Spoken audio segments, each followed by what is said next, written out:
క్షేత్రాడనం ఛానల్కు, అలాగే మన ఆధునిక మనస్కు హిందూమతం అనే ధారావాహికలోని 9వ ఎపిసోడ్కు స్వాగతం.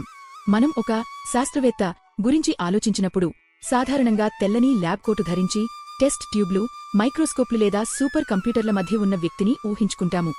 గెలాక్సీల అపార విశాలత నుంచి అణువుల అత్యంత సూక్ష్మ స్థాయి వరకు భౌతిక విశ్వాన్ని, పాశ్చాత్య ప్రపంచం అధ్యయనం చేసిన విధానాన్ని మనం గుర్తుచేసుకుంటాము.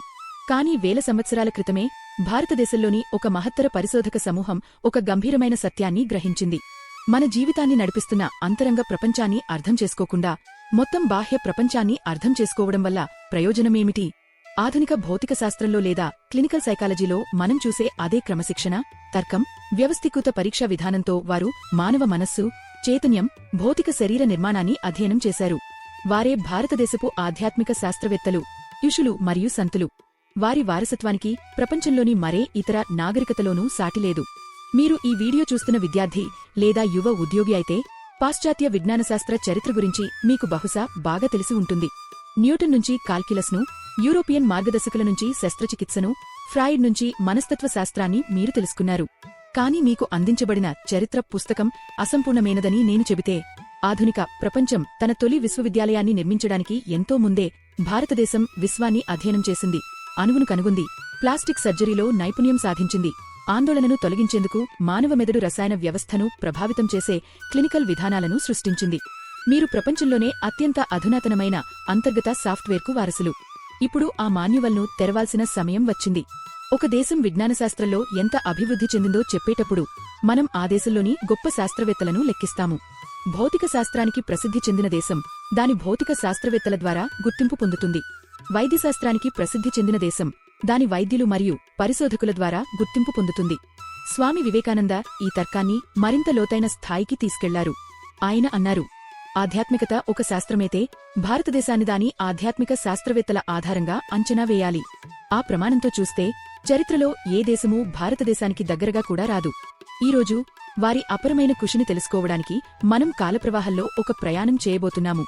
విశ్వ నియమాలను కనుగొన్న ఆర్ఈడి విభాగం వంటి ఋషులను, అలాగే ఆ గంభీరమైన నియమాలను సాధారణ జీవితానికి ఉపయోగపడే ఓపెన్ సోర్స్ ప్రాయోగిక సాంకేతికతలుగా మార్చిన ఫీల్డ్ ఇంజనీర్ల వంటి సంతులను మనం కలుసుకోబోతున్నాము. వేలాది ద్రష్టల భూమి. చాలా ప్రాచీన నాగరికతలు కొద్దిమంది మహోన్నత ఆలోచనాపరులను మాత్రమే అందించాయి. గ్రీస్లో ఒక సోక్రటీస్, చైనాలో ఒక కన్ఫ్యూషియస్. కాని భారతదేశం ఒక అసాధారణమైన మినహాయింపు. 5,000 సంవత్సరాలకు పైగా నిరంతరంగా కొనసాగిన ఒక అవిచ్ఛిన్న పరంపరలో భారతదేశం వేలాది మంది మహోన్నత ద్రష్టలను అందించింది. ఎందుకు? ఎందుకంటే ప్రాచీన భారతీయ దృక్పథంలో సత్యం వికేంద్రీకృతమే ఉండేది. అది ఒకే పుస్తకంలో బంధించబడలేదు, ఒకే ప్రవక్త ద్వారా నిర్దేశించబడలేదు. ఋషి అనే పదం ఋష్ అనే మూలపదం నుంచి వచ్చింది. దాని అర్థం చూడటం. వారిని మంత్రద్రష్టలు అని పిలిచేవారు. విశ్వంలోని శాశ్వత స్పందనలను దర్శించిన ద్రష్టలు. వేద సంప్రదాయంలో ఒక ఋషి అతీంద్రియమైనదానికి మరియు భౌతికమైనదానికి మధ్య వారధిగా నిలుస్తాడు.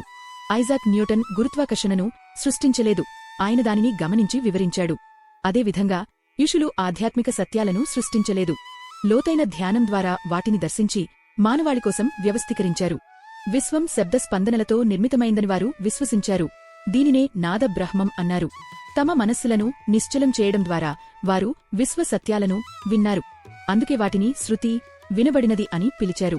అనేకమంది ఋషులు భారతదేశపు తొలి శాస్త్రవేత్తలు. వారు ఆయుర్వేదం, ఖగోళశాస్త్రం, భాషాశాస్త్రం వంటి రంగాలను వ్యవస్థీకరించారు. ఈ మహత్తర సంప్రదాయానికి పునాదిగా నిలిచినవారు సప్తర్షులు, 7 మహాద్రష్టలు: కశ్యపుడు, అత్రి, వశిష్ఠుడు, విశ్వామిత్రుడు, గౌతముడు, జమదగ్ని మరియు భరద్వాజుడు. వారు ధర్మాన్ని పరిరక్షించి ఆధ్యాత్మిక మరియు శాస్త్రీయ జ్ఞానాన్ని గురుశిష్య పరంపర ద్వారా తరతరాలకు అందించారు. భారతీయ సంప్రదాయంలో బిగ్ డిప్పర్ నక్షత్ర సమూహం సప్తర్షులతో అనుసంధానించబడింది. మానవాళికి మార్గదర్శక దీపాలు గా వారి పాత్రకు ఇది ప్రతీక. సనకుడు, సనందనుడు, సనాతనుడు, సనత్కుమారుడు, ఈ 4 కుమారులు స్వచ్ఛమైన జ్ఞాన మార్గానికి ప్రతీకలు. వారిలో సనత్కుమారుడు నారదుడికి భూమ విద్య, అనంతత్వ జ్ఞానాన్ని బోధించిన గొప్ప గురువుగా ప్రత్యేకంగా స్మరించబడతాడు. ఋషి నారదముని విశ్వ సందేశకుడు, గురువు, సంగీతకారుడు మరియు మార్గదర్శిగా స్మరించబడతాడు. భక్తి, సంగీతం, జ్ఞానం ద్వారా ఆయన వాల్మీకి, వ్యాసుడు వంటి గొప్ప సాధకులను ప్రేరేపించారు. సంప్రదాయంలో ఆయన నారద భక్తి సూత్రం వంటి గ్రంథాలతో అనుసంధానించబడ్డారు. అసాధ్యమైన హార్డ్ డ్రైవ్. కాని ఈ అపరమైన విశ్వజ్ఞాన భాండాగారం వేల సంవత్సరాల పాటు ఎలా నిలిచి ఉంది? ఇది బహుశా ప్రాచీన ప్రపంచంలోని అత్యంత గొప్ప సాంకేతిక విజయాలలో ఒకటి. వేలాది పేజీల సంక్లిష్టమైన తాత్విక శ్లోకాలతో కూడిన వేదాలు ఒక్క కాగితం ముక్క, సిరా లేదా డిజిటల్ రికార్డింగ్ కూడా లేకుండా వేల సంవత్సరాల పాటు అత్యంత ఖచ్చితత్వంతో సంరక్షించబడ్డాయి. ఆధునిక కంప్యూటర్లలోని ఎరర్చికింగ్ అల్గారిథంలను గుర్తుచేసే ఒక అద్భుతమైన శబ్ద ఆధారిత డేటా సంరక్షణ వ్యవస్థను ఋషులు రూపొందించారు. పాఠ అనే శక్తివంతమైన మౌఖిక వ్యవస్థ ద్వారా ఋషులు వేదాలను సంరక్షించారు. పదపాఠ, క్రమపాఠ, ఘనపాఠ వంటి పద్ధతుల్లో ప్రతి పదం, ప్రతి అక్షరం అత్యంత క్రమబద్ధమైన నమూనాలలో పఠించబడేది. ఒక్క శబ్దం మారినా ఆ నమూనా భంగమయ్యేది. దీనివల్ల తరతరాలుగా గ్రంథాలను అసాధారణమైన ఖచ్చితత్వంతో సంరక్షించడం సాధ్యమైంది. ఆధునిక పండితులు చివరకు భారతదేశంలోని విభిన్న ప్రాంతాల నుంచి లిఖిత వేద ప్రతులను సేకరించినప్పుడు అవి అక్షరానికి అక్షరం, స్వరానికి స్వరం సరిపోవడం చూసి ఆశ్చర్యపోయారు. ఇది వేల సంవత్సరాలుగా కొనసాగుతున్న ఒక అవిచ్ఛిన్న మౌఖిక రికార్డింగ్. భౌతిక మరియు అధిభౌతిక మార్గదర్శకులు. భారతదేశపు శాస్త్రీయ యుగాన్ని పరిశీలించినప్పుడు ఈ అంతర్దృష్టులు ఆశ్చర్యకరమైన ఖచ్చితత్వంతో కూడిన భౌతిక మరియు విశ్లేషణాత్మక శాస్త్రాలుగా రూపుదిద్దుకున్నాయి. ఋషుల వారసత్వం మానవ నాగరికతకు పునాది వేసింది. సుశ్రుతుడు, క్రీపు 600, కాశీ శస్త్రచికిత్స పితామహుడు. ఆయన శరీరాన్ని పవిత్ర దేవాలయంగా చూశారు. అయినప్పటికీ ఆయన పద్ధతులు అత్యంత అనుభవాధారితమైనవి. ఆయన 120కి పైగా శస్త్రచికిత్స పరికరాలను రూపొందించారు, సంక్లిష్టమైన శరీర నిర్మాణాన్ని అధ్యయనం చేశారు. పాశ్చాత్య ప్రపంచానికి దాదాపు 2500 సంవత్సరాల ముందే విజయవంతమైన ప్లాస్టిక్ సర్జరీలు నిర్వహించారు. చరకుడు, ఆయుర్వేదంలో మహాగురువు. జీర్ణక్రియ, పర్యావరణం, మనస్సు పరస్పరం ఎలా ప్రభావితం చేసుకుని సంపూర్ణ ఆరోగ్యాన్ని సృష్టిస్తాయో అధ్యయనం చేస్తూ జీవక్రియ వ్యవస్థల ద్వారా వైద్యాన్ని పరిశీలించారు. మహర్షి పతంజలి తన యోగసూత్రాలలో ఆధునిక కాగ్నిటివ్ శాస్త్రవేత్తకు సమానమైన ఖచ్చితత్వంతో మానవ మనస్సును విశ్లేషించారు. మానసిక కలవరాన్ని నిశ్శబ్దం చేయడానికి అష్టాంగ యోగం అనే 8 దశల ప్రాయోగిక మార్గదర్శకాన్ని అందించారు. నేడు ఆధునిక న్యూరోమేజింగ్ పరిశోధనలు ఈ ధ్యాన స్థితులు మెదడు యొక్క న్యూరోప్లాస్టిసిటీలో మార్పులు కలిగిస్తాయని, మెదడులోని ఒత్తిడి కేంద్రాన్ని తగ్గిస్తాయని చూపిస్తున్నాయి. భరద్వాజుడు విమానశాస్త్రాన్ని రచించి వైద్యశాస్త్రాన్ని అభివృద్ధి చేశారు. విమానయానానికి సంబంధించిన తొలి భావనలు మరియు ఔషధ మూలికల వ్యవస్థీకృత అధ్యయనానికి మార్గదర్శకత్వం వహించారు. అగస్త్యుడు తమిళ వ్యాకరణం, అగత్తియం మరియు వాస్తుశాస్త్రానికి పితామహుడు. దక్షిణ భారతదేశానికి వేద సంస్కృతిని, సిద్ధ వైద్యాన్ని తీసుకువచ్చినవారిగా గుర్తించబడతారు. కపలుడు సాంఖ్య తత్వశాస్త్రాన్ని రూపొందించారు. ఆత్మ, పురుషుడు మరియు ప్రకృతి మధ్య సంబంధాన్ని అర్థం చేసుకోవడానికి అత్యున్నత విశ్లేషణాత్మక వ్యవస్థను అందించారు.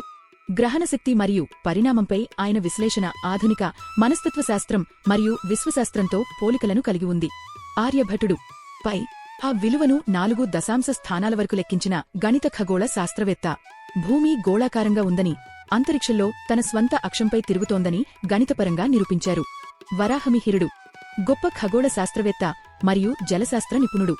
గ్రహణాలను అంచనా వేయడానికి గణిత సమీకరణాలను రూపొందించారు.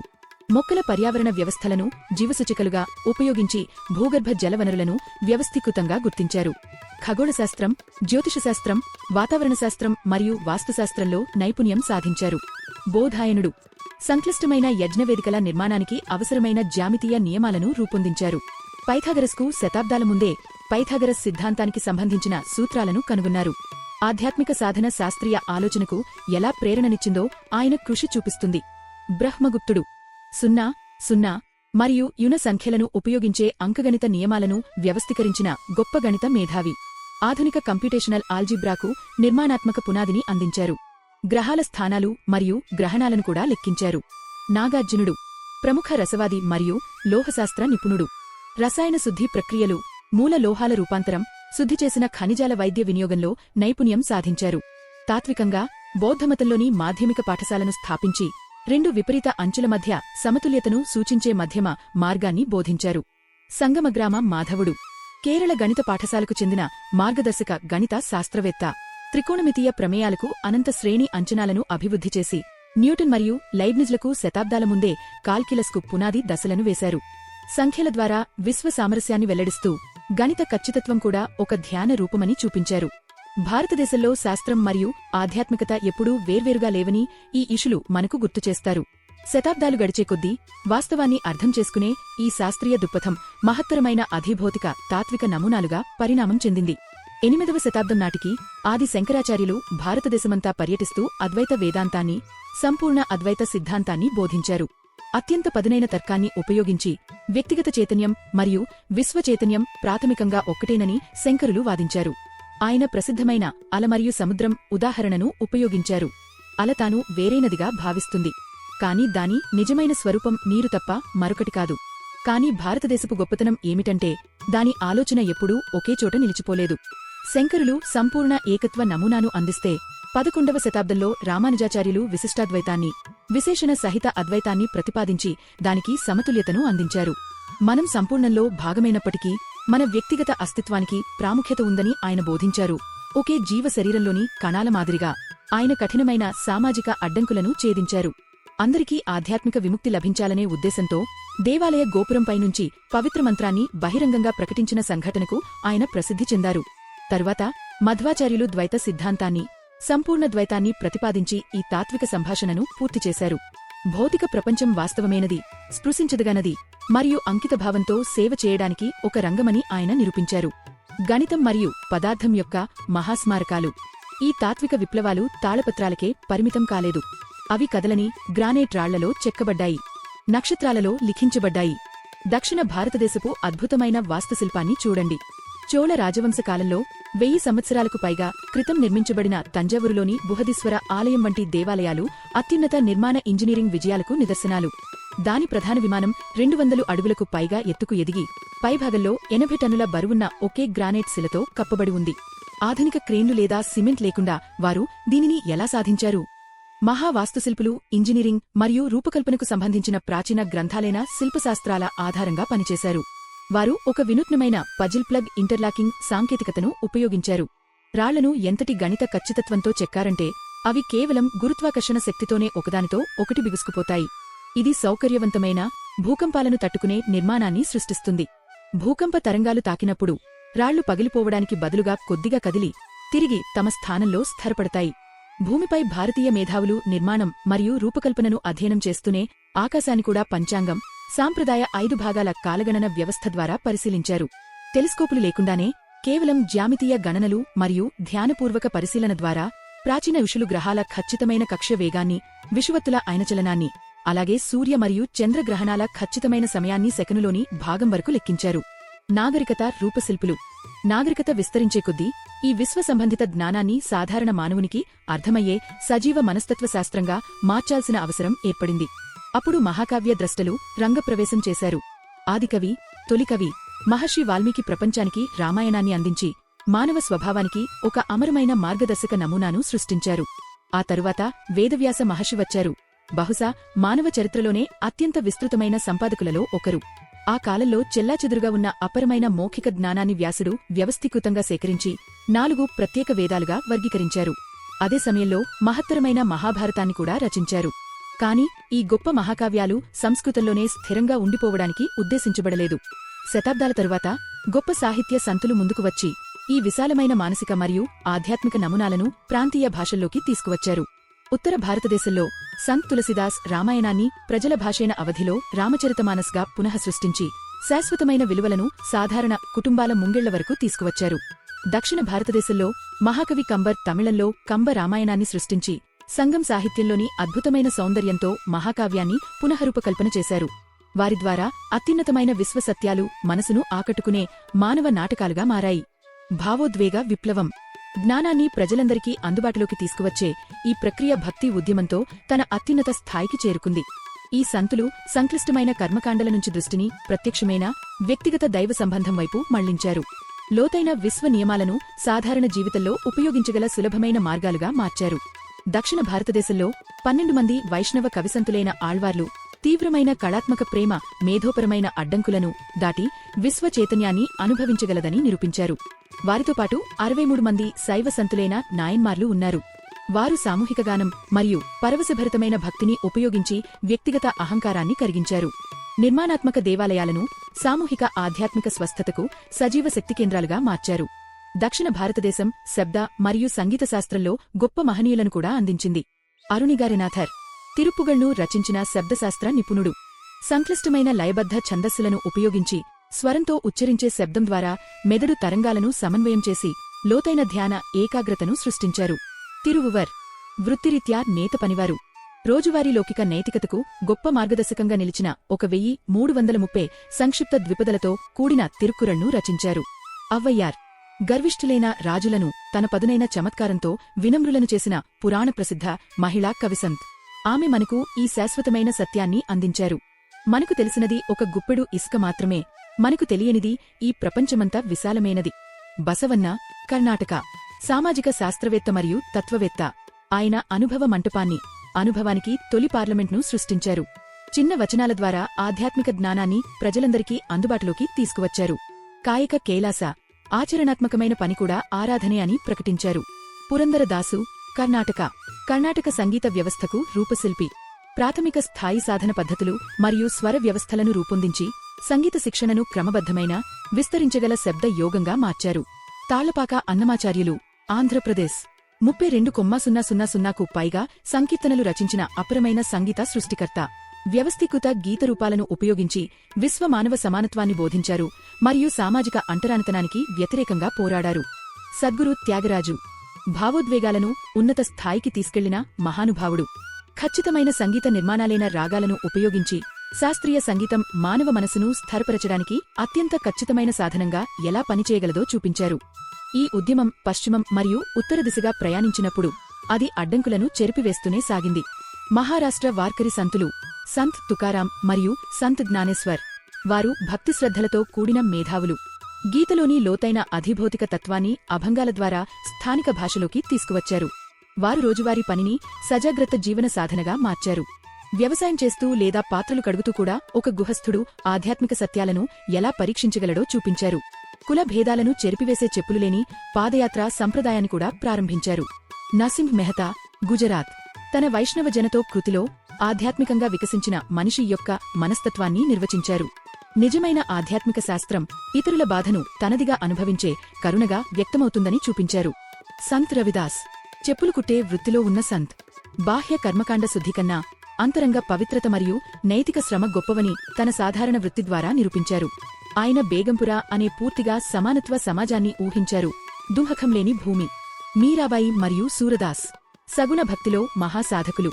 శ్రీకృష్ణుని స్పష్టమైన దివ్యరూపాన్ని ఉపయోగించి చంచలమైన మనస్సును ఏకాగ్రం చేశారు. వ్యక్తిగత విరహాన్ని పరమ అంతరంగ నిశ్చలతకు మార్గంగా మార్చారు. చైతన్య మహాప్రభు బెంగాల్ అకాడమిక్ వాదప్రతివాదాలను విడిచిపెట్టి సంకీర్తన ఉద్యమానికి మార్గదర్శకత్వం వహించిన మహా తార్కికుడు. సామూహిక గానం మరియు పరవశభరిత నృత్యం సమూహ చైతన్యాన్ని మార్చి విశ్లేషణాత్మక మనస్సును దాటి లోతైన ఆనంద స్థితులను తెరచగలదని ఆయన చూపించారు. పరిపూర్ణ వారధి భారతదేశం ఆధునిక యుగంలోకి ప్రవేశించినప్పుడు రెండు మహాప్రవాహాలు యుషుల మేధోపరమైన శాస్త్రం మరియు భక్తి సంతుల పరవశభరిత భక్తి ఒక అద్భుతమైన గురుశిష్య సంబంధంలో కలిశాయి. శ్రీ రామకృష్ణ పరమహంస మరియు స్వామి వివేకానంద. రామకృష్ణుడు అత్యున్నత ఆధ్యాత్మిక అనుభవవాది. ఆయన గ్రంథాలయాల నిండా పుస్తకాలు చదవలేదు. ఆధ్యాత్మిక మార్గాలను స్వయంగా ఆచరించి పూర్తిగా పరీక్షించారు. పాశ్చాత్య విద్య పొందిన తెలివైన సందేహ స్వభావం గల యువ కళాశాల విద్యార్థి నరేంద్రనాథ్ దత్తా ఆయనను ఒక కీలకమైన ప్రశ్నతో సవాలు చేశాడు. మీరు దేవుణ్ణి చూశారా? రామకృష్ణుడు ఒక అభ్యంతరకరమైన తాత్విక ఉపన్యాసం ఇవ్వలేదు. ఆయన నరేంద్రుని చూసి ఇలా అన్నారు, అవును, నేను నిన్ను చూస్తున్నదానికంటే స్పష్టంగా ఆయనను చూస్తున్నాను. నువ్వు కూడా ఆయనను చూడగలవు. నరేంద్రుడు తరువాత స్వామి వివేకానందుడు అయ్యాడు. తన గురువుగారి ప్రత్యక్ష ఆధ్యాత్మిక అనుభవాలను 1893లో చికాగోలో జరిగిన ప్రపంచ మతాల మహాసభలో ఆధునిక శాస్త్రీయ ప్రపంచానికి అర్థమయ్యే భాషలో వివరించాడు. వివేకానందుడు మానవాళిని అంధ విశ్వాసానికి పెలవలేదు. ఆయన ఆధ్యాత్మికతను ఒక శాస్త్రంగా చూడాలని కోరాడు. బాహ్యశాస్త్రాలకు మనం ఉపయోగించే పరిశోధనా పద్ధతులనే మతశాస్త్రానికి వర్తింపజేయాలని ఆయన ప్రసిద్ధిగా పేర్కొన్నారు. వివేకానందుడు కేవలం నిష్క్రియ సానుభూతి నుంచి చురుకైన సేవ వైపు దృష్టిని మళ్లించాడు. సేవ బలహీనులకు, పేదలకు, బాధపడుతున్నవారికి సేవ చేయడం అత్యున్నత ఆరాధన అని ఆయన బోధించారు. ఈ మహనీయులు నేడు ఎందుకు అవసరం? స్మార్ట్ఫోన్లు, కృత్రిమ మేధస్సు, నిరంతర డిజిటల్ శబ్దం నిండిన ప్రపంచంలో జీవిస్తున్న ఆధునిక తరానికి ఈ ప్రాచీన చరిత్ర ఎందుకు అవసరం? ఎందుకంటే ఆధునిక మానవుడు బాహ్య ప్రపంచంపై పట్టు సాధించాడు, కాని అంతరంగ ప్రపంచంపై నియంత్రణ కోల్పోతున్నాడు. మనము వేగవంతమైన కార్లు, ఎత్తైన భవనాలు, ప్రపంచవ్యాప్త నెట్వర్క్లు నిర్మించాము. అయినా ఆందోళన, ఒంటరితనం, అస్తిత్వ సంబంధ ఒత్తిడి అత్యంత ఎక్కువగా ఉన్నాయి. మనము అణువును విభజించడం నేర్చుకున్నాము. కానీ మనసును నిశ్శబ్దం చేయడం ఇంకా నేర్చుకోలేదు. భారతదేశపు ఆధ్యాత్మిక శాస్త్రవేత్తలు అవసరం ఎందుకంటే వారు ఈ సమీకరణంలోని మిస్సింగ్ హాఫ్ను అందిస్తారు. ఆధ్యాత్మికత అంటే వాస్తవం నుంచి పారిపోవడం కాదని, అంధ మూఢనమ్మకం కాదని వారు చూపిస్తారు. అది మానవ శ్రేష్ఠత కోసం ఒక చురుకైన ప్రాయోగిక సాధన పెట్టే. ప్రాచీన ఋషులు తమకు నమస్కరించమని మిమ్మల్ని అడగరు. మీ స్వంత చైతన్య ప్రయోగశాలలోకి ప్రవేశించమని, ఆ ప్రయోగాలను మీరే చేయమని, మీలోనే ఉన్న అపరమైన శక్తి, శాంతి, పరిపూర్ణతను కనుగొనమని ఆహ్వానిస్తారు. యుషి యునాన్ని తీర్చడం నిజమైన నివాళి. వేద సంప్రదాయంలో ప్రతి మనిషి ఒక పవిత్రమైన విశ్వ బాధ్యతతో జన్మిస్తాడని చెప్పబడింది. యుషి యునం మనకోసం ఈ జ్ఞాన సంపదను సంరక్షించడానికి తమ సౌఖ్యాలను త్యాగం చేసిన ఋషులకు మనం చెల్లించాల్సిన ఉనం. వారు తమ ఆవిష్కరణలకు పేటెంట్లు తీసుకోలేదు. వాటిని దాచిపెట్టలేదు. మానవాళికి ఉచిత వారసత్వంగా విడిచిపెట్టారు. ఈ యుషి యునాన్ని నేడు మనం ఎలా తీర్చాలి? దానికి గుహల్లోకి వెళ్లాల్సిన అవసరం లేదు. 3 సరళమైన కార్యాల ద్వారా మనం నివాళి అర్పించవచ్చు. అధ్యయనం, స్వాధ్యాయం. వారి రచనలను చురుకుగా చదవడం ద్వారా, అది తిరుక్కురళ్ అయినా, యోగసూత్రాలు అయినా, వివేకానందుని ప్రసంగాలు అయినా, మనకు అర్థం కాని వారసత్వాన్ని మనం రక్షించలేము. సాధన, అభ్యాసం. ఋషులు అనుభవవాదులు. వారు అంధ ఆరాధన కోరలేదు. మనమే ప్రయోగాలు చేయాలని కోరారు. మనస్సును ప్రశాంతం చేయడానికి ధ్యానం చేసినప్పుడు, లేదా పనిలో నైతికంగా జీవించినప్పుడు వారి ప్రయోగశాలను మళ్లీ జీవంతో నింపుతున్నాము. సేవ, సేవ. భక్తి సంతులు లోతైన సత్యాలను ప్రజల దగ్గరకు తీసుకువచ్చినట్లే నిజమైన నివాళి అంటే అంతరంగ స్పష్టతను బాహ్య కరుణగా మార్చడం, సమాజాన్ని ఉన్నత స్థితికి తీసుకెళ్లడం, ఈ వెలుగును తదుపరి తరానికి అందించడం. ఇలా చేసినప్పుడు మనం చరిత్రను నిష్క్రియంగా వినియోగించే వారిగా ఉండడం మానేస్తాము. అమరమైన జ్యోతికి చురుకైన సంరక్షకులమవుతాము. సహజంగానే మనం కేవలం ఉపరితలాన్ని మాత్రమే తాకాము. కొంతమంది ప్రముఖ ద్రష్టలను మాత్రమే ఇక్కడ ప్రస్తావించాము. కాని భారతదేశ చరిత్రలో ఇంకా వేలాది మంది ఋషులు మరియు సంతులు ఉన్నారు. వారి లోతైన ఆవిష్కరణలు ఇంకా అన్వేషించబడటానికి ఎదురుచూస్తున్నాయి. మహా ఋషులు మరియు సంతులకు ప్రణామాలు.